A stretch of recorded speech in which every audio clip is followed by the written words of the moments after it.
बच्चों, इस वीडियो में हम फिर से इलेक्ट्रिक पोटेंशियल कैलकुलेट करेंगे, लेकिन इस बार अपना ऑब्जेक्ट और बॉडी जिस पर चार्ज दिया गया है वो अलग होगी। और ये जो है थिन स्फेरिकल सेल होगा जिसको यूनिफॉर्मली चार्ज किया गया है। थिन स्फेरिकल सेल का मतलब है एक ऐसा स्फेयर जो हॉलो हो, जो अंदर से खोखला हो, उसको कहेंगे थिन स्फेरिकल सेल। उसको यूनिफॉर्मली चार्ज किया गया है, मतलब उसकी बॉडी पर, उसके वॉल्यूम में जगह जगह पर बिल्कुल बराबर डिस्टेंस पर बराबर चार्ज को डिस्ट्रीब्यूट किया गया है। यूनिफॉर्मली चार्ज का मतलब यही हुआ। अब उसकी वजह से हम अलग अलग पॉइंट पर उस चार्ज की वजह से, जो uniformly charge thin spherical shell है, जो हॉलो स्फेयर है, उसकी वजह से, उस पर जो चार्ज है उसकी वजह से 3 अलग अलग पॉइंट पर हम पोटेंशियल का कैलकुलेशन करेंगे। उसके लिए फार्मूला डिराइव करेंगे। 3 अलग अलग पॉइंट हमारे होंगे, एक तो स्फेयर के आउटसाइड में, दूसरा स्फेयर के सरफेस पर, और तीसरा हम स्फेयर के अंदर आ जाएंगे और वहाँ इनसाइड वाले किसी पॉइंट पर इलेक्ट्रिक पोटेंशियल का कैलकुलेशन करेंगे। तो आइए स्टार्ट करते हैं। सबसे पहले एक फिगर बनाते हैं, एक स्फेयर बनाते हैं जो स्फेरिकल सेल होगा, हॉलो स्फेयर होगा। तो ऐसे ये अपना एक हॉलो स्फेयर बन गया, जिसकी रेडियस को हम सपोज कर लेते हैं कि भाई ये कैपिटल आर है, ये कैपिटल आर इसकी रेडियस है। अब ये हॉलो स्फेयर है। हॉलो स्फेयर का मतलब ये हुआ कि बाहर बाहर पतली सी एक मेटल की लेयर है और अंदर में क्या है भाई, अंदर में बिल्कुल हॉलो है, खोखला है। तो ये हो गया थिन स्फेरिकल सेल। बाहर बाहर थोड़ा सा इसमें मेटल है, अंदर में क्या है, साइड में क्या है, बिल्कुल खोखला है, बिल्कुल हॉलो है। ये इसकी रेडियस है। अब हमें क्या करना है, 3 पॉइंट हमें लेने हैं जहाँ पर हमें पोटेंशियल का कैलकुलेशन करना है। पहला ही पॉइंट जो लेंगे यहाँ पर, वो हम आउटसाइड में लेते हैं। चले, इसके सेंटर से सेंटर को ओ सपोज कर लिया गया है। यहाँ एक पॉइंट पी है। इस पॉइंट पर हम क्या करेंगे, पोटेंशियल का, इलेक्ट्रिक पोटेंशियल का फार्मूला डिराइव करेंगे। ठीक है, पहला पॉइंट ये हो जाएगा। दूसरा, जस्ट इसके बाद हम सरफेस पर आ जाएंगे और तीसरी बार इस स्फेयर के अंदर आएंगे। तो पहला पॉइंट हम यहाँ कंसिडर करते हैं, at a point outside of the sphere. Sphere के बाहर बाहर किसी पॉइंट पर इलेक्ट्रिक पोटेंशियल कितना होगा, ये हम कैलकुलेट करने जा रहे हैं।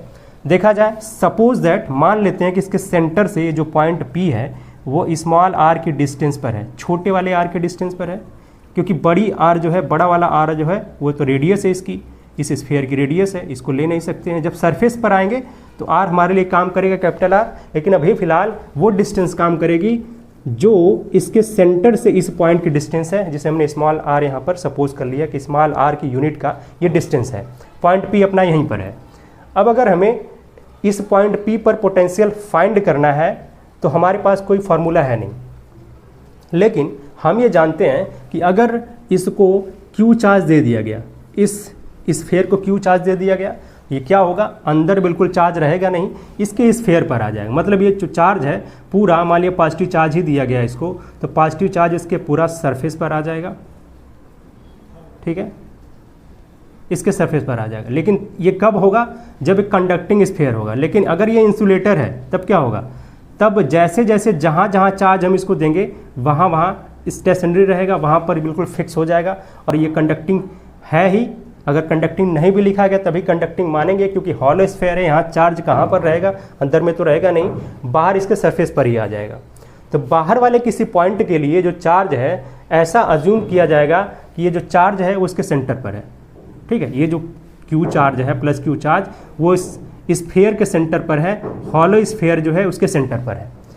और जब यहाँ पर चार्ज है, इस चार्ज की वजह से पी पर जो है इलेक्ट्रिक फील्ड हम पता कर सकते हैं। फार्मूला हमारे पास है। ठीक है, ये पता कर लेगा तो फिर उसके बाद V निकालना आसान हो जाएगा। V बराबर क्या होता है, जो डिस्टेंस होती है उसमें क्या करते हैं, इलेक्ट्रिक फील्ड से मल्टीप्लाई कर देते हैं। अगर E पता चल जाए तो E के लिए फार्मूला है हमारे पास, क्योंकि ये थिन स्फेरिकल सेल की वजह से जो इलेक्ट्रिक फील्ड है उसका कैलकुलेशन हम कर चुके हैं। E की वैल्यू क्या होगी, यहाँ पर E की वैल्यू होगी 1/4πε0। चार्ज जो है वो लिखा जाएगा, अपॉन में क्या होगा, अपॉन में जो डिस्टेंस है उस पॉइंट P की, उसका स्क्वायर कर दिया जाएगा। तो डिस्टेंस R है, R का स्क्वायर कर दिया, ये इलेक्ट्रिक फील्ड हो गई। अब अगर हमें पोटेंशियल पता करना है तो हमें पता है कि जो E होता है वो भाई क्या होता है, -dV/dt डी आर होता है। या फिर सिंपली बात करें तो अपना जो ई है, ई मान लिया कि दो पॉइंट हैं हमारे और ये पॉइंट ए और बी हैं, इनके बीच का पोटेंशियल हम निकाल रहे हैं, इनके बीच की डिस्टेंस डी दी गई है, तो ई बराबर होता है वी अपॉन डी। यहाँ से वी कितना हो जाएगा, ई इंटू डी हो जाएगा, और डी ये डिस्टेंस है, तो डिस्टेंस का मतलब यही कितनी डिस्टेंस पर ये पॉइंट पी है। यहाँ पर वी फाइंड करेंगे जब, तो वी बराबर हो जाएगा जो ई है इसमें हम आर से मल्टीप्लाई कर देंगे, क्योंकि जो डी है, डी की वैल्यू यहाँ पर इसके लिए आर ही होगी। यहाँ आर से जब मल्टीप्लाई करेंगे तो यहाँ नीचे जो आर स्क्वायर है ये बिल्कुल कैंसिल आउट हो जाएगा, और बचेगा क्या, v बराबर में बचेगा 1/4 पाई एप्सिलॉन नॉट, और q होगा और स्मॉल r होगा। ये पोटेंशियल के लिए हमारे पास फार्मूला आ गया। यही एग्जैक्ट फार्मूला है पोटेंशियल के लिए। अगर इस थिन स्फेरिकल सेल के जो है बाहर में आउटसाइड में कोई पॉइंट p है, वहाँ पर पोटेंशियल के लिए ये फार्मूला है 1/4 pi epsilon not q/r। Are क्या है, डिस्टेंस है इस स्फेयर के सेंटर से उस पॉइंट पी की जहां पर हम कैलकुलेट कर रहे हैं, चाहे इलेक्ट्रिक फील्ड कैलकुलेट करें, चाहे यहाँ पर पोटेंशियल उसको कैलकुलेट कर रहे हैं, यहाँ पर वो पॉइंट पी की इस सेंटर से डिस्टेंस है।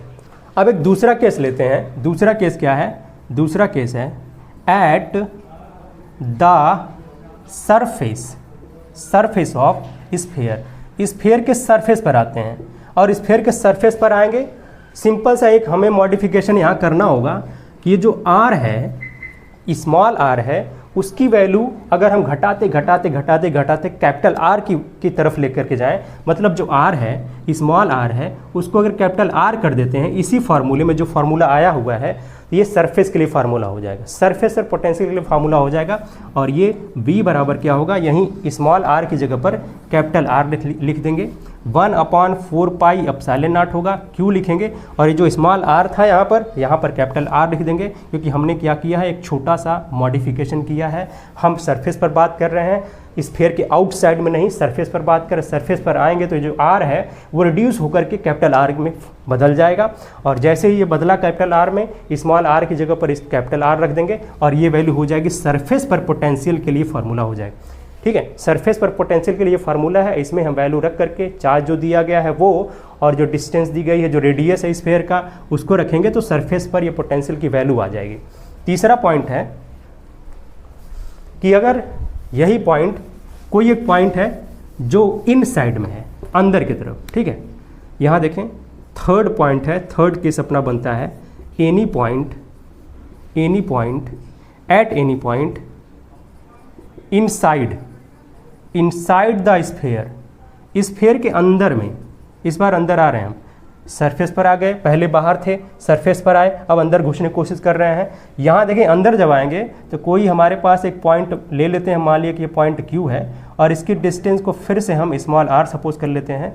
अब इसके लिए क्या होगा, देखें ये कंडक्टिंग स्फीयर है, ठीक है, ये इंसुलेटिंग स्फीयर नहीं है कि इसकी जगह जगह पर हमने क्या किया है, चार्ज को रखा गया है। जो शुरुआत में हमने बताया कि स्फेरिकल सेल है, तो सेल है तो बाहर मटेरियल है और अंदर में बिल्कुल खोखला है, ये इंसुलेटिंग नहीं हो सकता। अगर इंसुलेटिंग होगा तो अंदर में कहाँ पर चार्ज रखेंगे हम, ठीक है, तो इंसुलेटिंग नहीं, ये कंडक्टिंग स्फीयर है, और जो भी चार्ज इसको दिया जाएगा सरफेस पर आ जाएगा, और अंदर में कोई चार्ज बचेगा नहीं। और जब अंदर में चार्ज कोई है नहीं इनसाइड में, तो फिर क्या होगा, वहाँ पर जहाँ चार्ज नहीं होता है वहाँ इलेक्ट्रिक फील्ड ज़ीरो होता है। ये क्लियर है, जहाँ पर चार्ज है ही नहीं वहाँ इलेक्ट्रिक फील्ड की वैल्यू ज़ीरो होगी, तो ये इनसाइड में इलेक्ट्रिक फील्ड ज़ीरो होगा। अब इलेक्ट्रिक फील्ड का फार्मूला हम जानते हैं कि -dV अपॉन में होता है dr, ठीक है, ये तो ज़ीरो हो गया, ये ज़ीरो आया अभी क्योंकि E बराबर ज़ीरो था, ठीक है, यहाँ से E बराबर ज़ीरो था तो -dV अपॉन dr बराबर ज़ीरो हो जाएगा।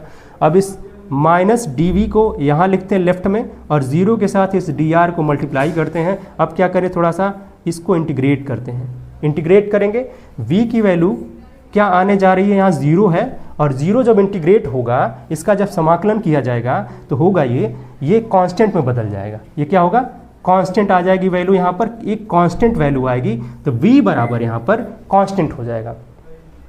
इलेक्ट्रिक फील्ड ज़ीरो है इस स्फीयर के अंदर, तो कांस्टेंट होगा पोटेंशियल, अपना पोटेंशियल क्या होगा, कांस्टेंट होगा। अगर इलेक्ट्रिक फील्ड ज़ीरो है तो V बराबर क्या होगा, कांस्टेंट होगा, क्योंकि यहाँ नीचे अंदर में कोई चार्ज बचा ही नहीं, चार्ज तो सारे सरफेस पर आ गए थे, इसी वजह से इलेक्ट्रिक फील्ड ज़ीरो हो गया था, लेकिन पोटेंशियल की वैल्यू क्या होगी, कांस्टेंट होगी यहाँ पर।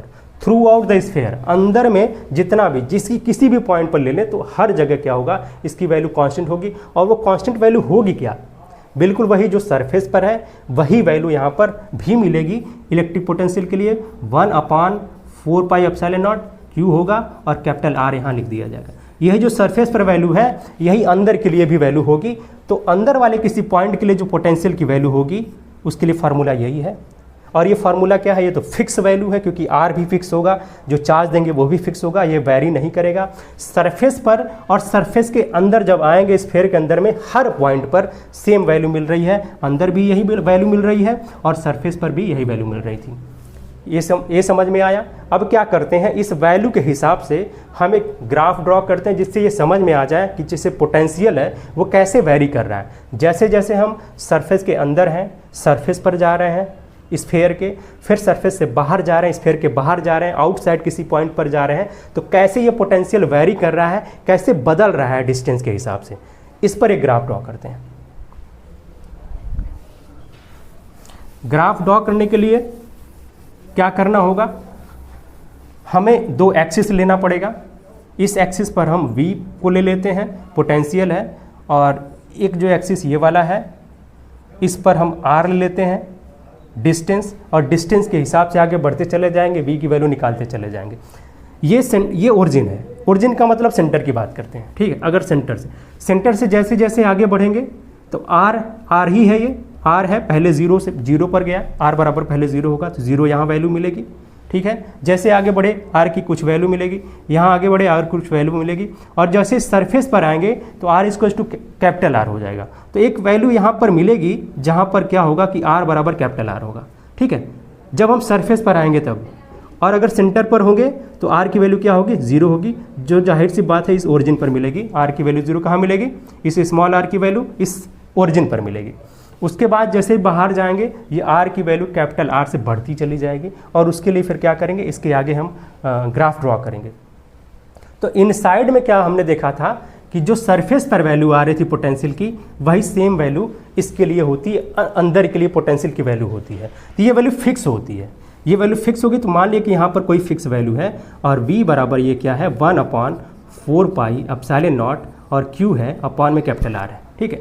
मान लिया ये जो फिक्स वैल्यू है सरफेस पर बात करें चाहे स्फीयर के अंदर में बात करें, ये वैल्यू ये है, ठीक है। इसको यहाँ पर हमने डिनोट कर दिया है। अब जैसे ही यहाँ सेंटर से सरफेस की तरफ जाएंगे, इस O से इस पॉइंट तक जाएंगे, ये पॉइंट अपना है, सपोज कर लेते हैं इसको, ये पॉइंट A है। इस पॉइंट A तक जाएंगे तब तक क्या होगा, ये वैल्यू सेम रहेगी, ठीक है। v की वैल्यू यहाँ से बदलेगी नहीं, और ये कहाँ तक जाएगी, यही वैल्यू यहाँ तक जाएगी। यहाँ जहाँ पर ये पॉइंट A नहीं आ जाता, ये सरफेस नहीं आ जाता स्फीयर का, तब तक ये वैल्यू सेम रहेगी, ठीक है। उसके बाद से क्या होगा, उसके बाद से ये v की वैल्यू घटेगी। किस हिसाब से, क्योंकि हमने ये देखा था कि आउटसाइड के किसी पॉइंट पर v की वैल्यू हुई थी 1/4πε0, और q था और स्मॉल r था। r के हिसाब से ये v की वैल्यू घट रही है, डिक्रीज कर रही है। मतलब यहाँ जो v होगा वो क्या होगा, ये इन्वर्सली प्रोपोर्शनल होगा डिस्टेंस के, जो डिस्टेंस है उसके इन्वर्सली प्रोपोर्शनल होगा। जैसे जैसे डिस्टेंस कम होगी पोटेंशियल भी ज़्यादा होता चला जाएगा, और जैसे डिस्टेंस ज़्यादा होगी बढ़ेगी वैसे पोटेंशियल कम होता जाएगा। तो यहाँ के बाद क्या है, आउटसाइड वाला पॉइंट है। इसके बाद जो भी हम थोड़ा सा आगे बढ़ेंगे मतलब स्फीयर के बाहर चले गए, और स्फीयर के बाहर का मतलब ये हुआ कि हम डिस्टेंस बढ़ा रहे हैं तो पोटेंशियल यहाँ कम होगा। इस हिसाब से कम होगा कि v जो है ये इन्वर्सली प्रोपोर्शनल r के हो जाएगा, डिस्टेंस के इन्वर्सली प्रोपोर्शनल हो जाएगा। और ये वाला ग्राफ जो बनता है वो ऐसे बनता है, ठीक है, ऐसे बनता है। जो यहाँ अप्रोच करेगा इनफिनिट पर जाएगा तो 0 तक अप्रोच करेगा, ठीक है। उसके बाद से वैल्यू ऐसे डिक्रीज कर रही है। तो ये हुआ अपना ग्राफ, जिससे ये पता चल रहा है कि जैसे हम सेंटर से बाहर की तरफ जा रहे हैं, सरफेस पर जा रहे हैं पहले, फिर सरफेस से आगे जा रहे हैं, मतलब इस स्फीयर के बाहर जा रहे हैं, आउटसाइड में जा रहे हैं, तो ये पोटेंशियल का वेरिएशन होगा, ये ग्राफ है इसका। तो हमने आज क्या किया है, पूरा स्फेरिकल सेल की वजह से, जो कंडक्टिंग स्फीयर है उसकी वजह से हमने क्या किया कि पोटेंशियल का यहाँ पर कैलकुलेशन किया है। अब देखा जाए यहाँ पर हमें v का कुछ पता नहीं था, लेकिन क्या किया हमने, अगर इलेक्ट्रिक फील्ड का फॉर्मूला हमें पता है तो आसानी से हम v निकाल सकते हैं। क्या करना होगा, उसको हमें डिस्टेंस से मल्टीप्लाई कर देना होगा, ठीक है। अगर 1/r आता है ई के फॉर्म में, एक ई के फॉर्मूले में, तो v के फॉर्मूले में इस r से अगर मल्टीप्लाई करेंगे तो 1/r आएगा, और ई के फॉर्मूले में 1/r² होता है, जो अगर हम r से मल्टीप्लाई करेंगे तो 1/r आएगा जो है पोटेंशियल के लिए। अब हम क्या करते हैं, इसको, इस फॉर्मूले को जो भी हमने यहाँ पर डिराइव किया है उसको कुछ एग्जाम्पल लेकर के समझते हैं। एक एग्जाम्पल लेते हैं। First example, a charge of 24 microcoulomb is given to a hollow sphere of radius भी दिया गया है 0.2 मीटर, या फिर कहें 20 सेंटीमीटर। फाइंड द पोटेंशियल, यहाँ हमें पोटेंशियल पता करना है। पोटेंशियल एट, 2 पॉइंट दिया गया हमें। पहला पॉइंट है at the surface of the sphere, sphere के सरफेस पर हमें पता करना है कि क्या होगा पोटेंशियल की वैल्यू। दूसरा पॉइंट है कि भाई पता करना है कि at the distance of 10 centimetre from the centre of the sphere, जो स्फेयर का सेंटर है उसके सेंटर से 10 सेंटीमीटर की डिस्टेंस पर पोटेंशियल पता करना है। पहला क्वेश्चन ये है कि सरफेस पर पता करना है। 2 पॉइंट है हमारे पास। तीसरा पॉइंट आउटसाइड वाला भी पूछ सकता था यहाँ पर, लेकिन यहाँ पूछा नहीं है। तो हम क्या करते हैं, जो वैल्यू यहाँ पर गिवन है उसको पहले नोट डाउन करते हैं। ये वैल्यू है चार्ज की, ठीक है। तो इसके सोल्यूशन में क्या लिखेंगे, सबसे पहले जो गिवन है वो लिखेंगे। क्या क्या गिवन है, गिवन के लिए एक हेडिंग डाल सकते हैं कि गिवन जो चीज़ें हैं वो है। ये क्यू की वैल्यू है 24 माइक्रोकूलम है, तो 10⁻⁻6 कूलम हो जाएगा, क्योंकि 10⁻⁻6 से मल्टीप्लाई करेंगे तो जो माइक्रोकूलम है वो कूलम में बदल जाएगा। और ये जो रेडियस है 20 सेंटीमीटर, ये कैपिटल R की वैल्यू है। जो फार्मूला अभी हमने पढ़ा है उसमें ये कैपिटल R की वैल्यू होगी।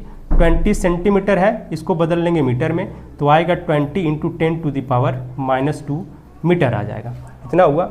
अब हमें पोटेंशियल पता करना है। पहला पॉइंट है अपना सरफेस। तो सरफेस के लिए हमने पढ़ा है कि सरफेस के लिए क्या करना होता है कि भाई जो स्मॉल r की वैल्यू थी उसको हमने r लिख दिया था, कैपिटल R लिख दिया था। q वही रहेगा, अपॉन में जो स्मॉल r यहाँ लिखते थे आउटसाइड वाले पॉइंट के लिए, इसकी जगह हमने क्या किया था, कैपिटल R लिख दिया था। यही फार्मूला बन गया हमारे लिए। पोटेंशियल पता करना, इसमें वैल्यू रख देते हैं। इसकी वैल्यू क्या होती है, 9 × 10⁻9 होती है। उसके बाद q की वैल्यू यहाँ लिखते हैं, और ये 24 × 10⁻6 है। और क्या करेंगे, नीचे जो वैल्यू है r की वैल्यू लिखेंगे, और ये 20 × 10⁻2 होगा। अब क्या करते हैं, जो कटने लायक उसको काट लेते हैं। यहाँ 20 है तो क्यों ना हम इस 0 को हटा देते हैं, और यहाँ पर एक पॉइंट हटा दे, जो माइनस वाला पॉइंट है एक घटा देंगे। 2 से इसको डिवाइड कर देते हैं, ये 12 हो जाएगा, ठीक है। और 12 से 9 में मल्टीप्लाई करेंगे तो कितना आएगा भाई, 12 से 9 में मल्टीप्लाई करेंगे तो आएगा 108, ठीक है। इनटू में क्या करेंगे, अब 10 टू द पावर जो है उसको समझ लेते हैं। ये -1 यहाँ -6 से कटेगा तो -5 आएगा, और 9 में से 5 घटा देंगे तो 4 आ जाएगा। 10 टू द पावर 4 हो जाएगा। अब हम क्या करते हैं, फिजिक्स में ऐसे 108 नहीं लिखते हैं। क्या करते हैं भाई, ऐसा कोई नंबर लिखते हैं जिसमें पहले डिजिट के बाद पॉइंट लग जाए, ठीक है। तो पॉइंट को हमें यहाँ लगाना है। यहाँ क्या करेंगे, 2 पावर बढ़ा देंगे, ठीक है।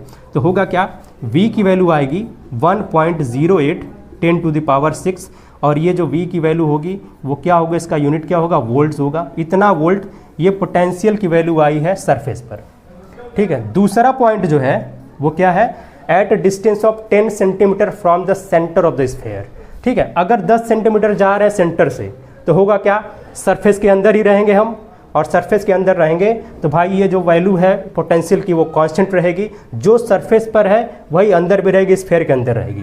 तो ये वैल्यू जो आई है सरफेस के लिए, बिल्कुल यही आंसर उसके लिए भी हो जाएगा। मतलब जो है v at inside the sphere के लिए क्या होगा, यही जो v है सरफेस पर वही वैल्यू इनसाइड के लिए भी हो जाएगी। तो मतलब सेम 1.08 10 टू द पावर 6 इतना वोल्ट आ जाएगा। ये वोल्ट जो है सेम आंसर दूसरे के लिए भी होगा। अब एक और एग्जांपल देखते हैं ताकि पूरा क्लियर हो जाए। जो अपना ये जो हॉलो स्फेयर का कॉन्सेप्ट है उसकी वजह से उसको चार्ज किया गया है, उस चार्ज की वजह से अलग अलग पॉइंट पर हम पोटेंशियल कैसे निकालेंगे, उसको कैसे अप्लाई करेंगे, जो फार्मूला अभी हमने डिराइव किया है उसको कैसे अप्लाई करेंगे, इसको देखते हैं एक और एग्जाम्पल से।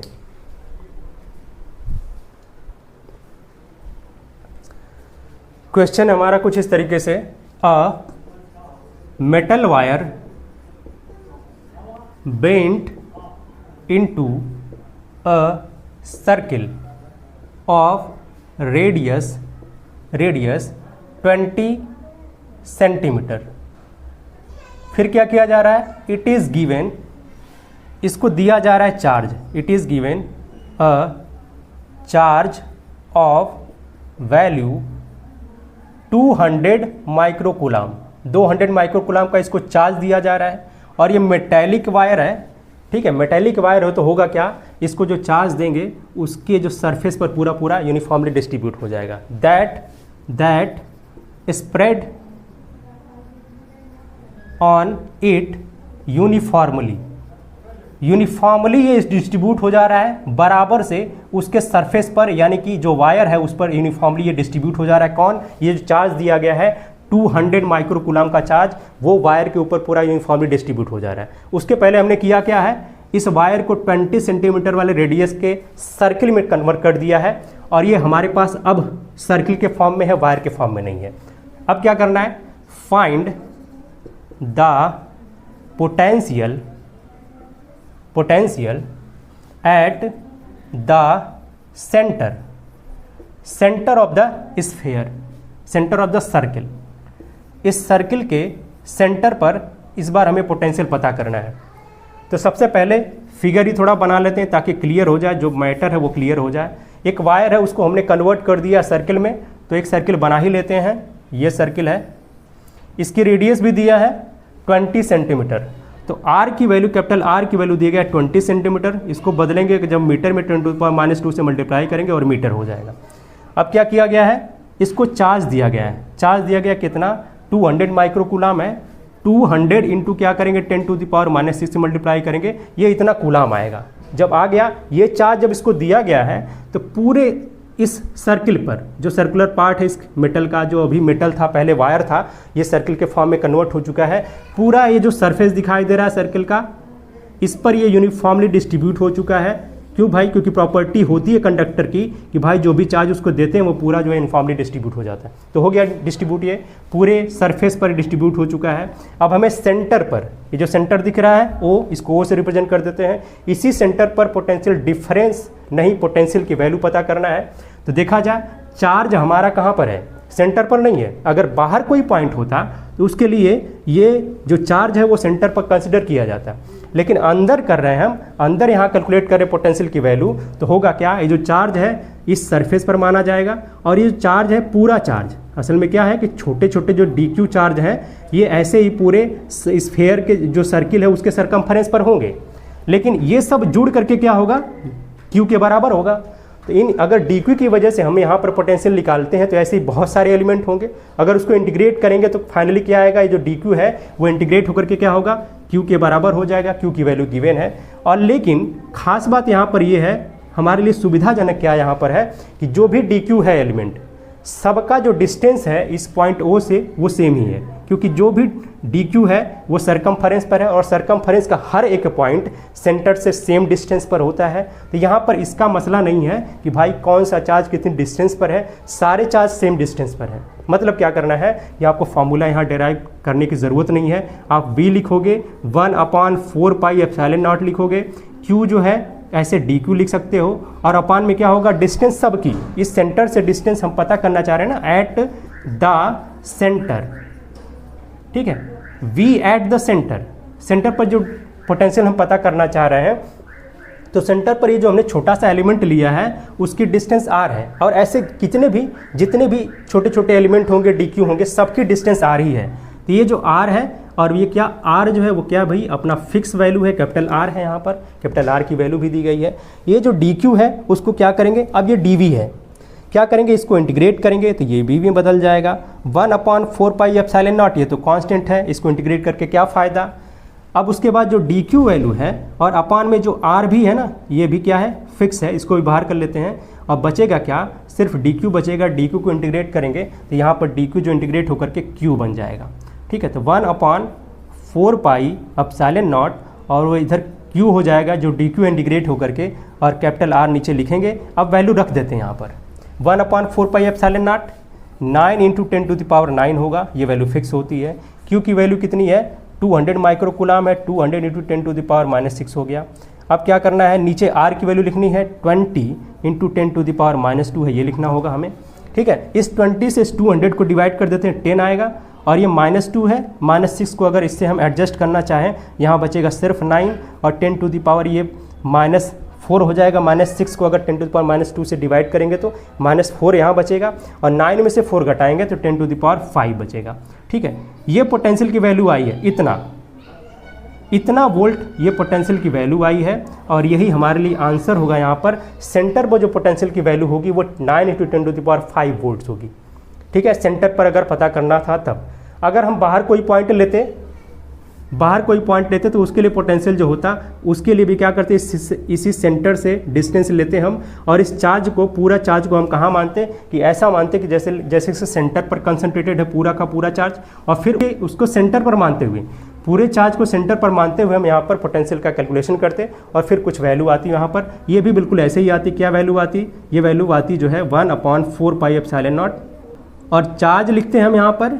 ठीक है, चार्ज लिखते अपना जो डी क्यू है, ठीक है, डी क्यू इंटीग्रेट होकर के फिर से अपना हो जाता, यही पूरी पार्ट, और उसके बाद आर लिखते हैं यहाँ पर। ठीक है, तो ये था पूरा कैलकुलेशन। आज हमने स्फेरिकल सेल की वजह से उसके 3 पॉइंट पर, आउटसाइड, सरफेस पर, इनसाइड में, तीनों पॉइंट पर हमने क्या किया है, पोटेंशियल का कैलकुलेशन किया, उसके लिए फार्मूला डिराइव किया है। आई होप कि आप सबको ये बेहतर तरीके से समझ में आया होगा। हमने 2 क्वेश्चन भी किए जो बेहतरीन क्वेश्चन थे, और दोनों में उस कॉन्सेप्ट का यूज़ था कि भाई स्फेयर के अंदर, अगर कंडक्टिंग स्फेयर है उसके अंदर में इलेक्ट्रिक फील्ड 0 होता है, लेकिन पोटेंशियल की वैल्यू कांस्टेंट होती है। वही वैल्यू होती है जो सरफेस पर मिलती है, वही वैल्यू इनसाइड के लिए भी होती है, अंदर वाले किसी पॉइंट के लिए, हर पॉइंट के लिए सेम होती है। जो वैल्यू पोटेंशियल की जो सरफेस पर होती है, वही वैल्यू अंदर वाले हर एक पॉइंट के लिए होती है। और बाहर के लिए हमने बताया कि 1/4 पाई एप्सिलॉन नॉट Q/R होती है, जिसमें R क्या है, सेंटर से उस पॉइंट की डिस्टेंस है जहाँ पर हम इलेक्ट्रिक पोटेंशियल कैलकुलेट कर रहे हैं। तो ये था आज हमने जो है इस हमारा चौथा या 5वां ये क्लास होगा इस चैप्टर का, इलेक्ट्रिक का potential and capacitance, second chapter है क्लास 12 की फिजिक्स का। इसमें हमने आज 5वां जो है टॉपिक है वो कवर किया है। हम हर एक टॉपिक पर, इस क्लास 12 की फिजिक्स का, आपके क्लास 12 की फिजिक्स का हर एक टॉपिक पर एक अलग अलग वीडियो बना रहे हैं और आपको प्रोवाइड करा रहे हैं, और उस पर कुछ क्वेश्चन भी करते हैं ताकि आपको पूरा जो एप्लीकेशन है डेरिवेशन के साथ करते हैं। पहले फार्मूला डिराइव करते फिर उसको अप्लाई करने का जो एग्जाम्पल है, जो क्वेश्चन है, उसको लेते हैं और उसको सॉल्व करते हैं। अगर इसके साथ बिल्कुल हर एक टॉपिक को बेहतरीन तरीके से किया जाए और जो डेरिवेशन है उसको कैसे किया जाए, ये हम बताते हैं कि भाई कैसे, आपको याद नहीं करना है, रटना नहीं है, बिल्कुल फ्लो में जैसे क्या करना है, स्टार्ट करना है, बिल्कुल लॉजिक से जो लिखा गया है, जो हेडिंग है उसको पहले पकड़ना है कि क्या हेडिंग कह रहा है, उसके बाद शुरू करेंगे, फिगर बनाएंगे, शुरू करेंगे, और उसके बाद इंटीग्रेशन का बहुत ज़्यादा यूज़ होता है इसमें, और स्टेप बाय स्टेप हम क्या करेंगे, उसके अंदर जाएंगे और डिराइव करके फार्मूला हम अपने पास रख लेंगे। ठीक है, इसके लिए बहुत ज़्यादा रटने की ज़रूरत नहीं है, क्या करना है, समझने की ज़रूरत है। जो लॉजिक उसके अंदर काम कर रहा है उसको समझने की कोशिश करनी है, और कुछ नहीं, रटना तो बिल्कुल नहीं है। तो आई होप कि आप सबको ये वीडियो अच्छा लगा होगा, और फिर मिलते हैं एक नए टॉपिक के साथ नेक्स्ट वीडियो में।